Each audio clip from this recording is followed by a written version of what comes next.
કર્યું રે આ બીજાના માટે વળખો કર્યો તારા માટે આ શરીર માટે કરનારા બધા તૈયાર છે હાલ મળી દો છાછડી લેવા તમારા તૈયાર છે તાન ખોપો લેવા તમારા તાન નાળિયેર દુકાનો લઈને ખોલવાય અત્યારે ખોલવા તૈયાર છે તાન ઉપર નારાય તાન લાડવો લઈને નારાય તાન રોડારાય બધા તૈયાર છે કોઈ માતા કો કરવાનું અને કૂટનાર હોય અને હું કઈ શ્રીરામચંદ્ર મહારાજ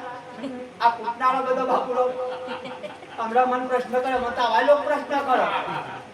કે મહારાજ આ બૈરો મોકો પડ્યું છે આ કયા તાસ લઈને ગઈ છે કે આવું કઈ છે પણ મને આવડે કે ઉપર ને એટલે કીધા બૈરો હું કઈ છે કે હતા તો હોય દે મારા યાના અને જાતો મારા કાહડે મારે આવું ના થાય આવું પાપ કરજો બાપ જીવનમાં જેને કોઈ નહીં કર્યું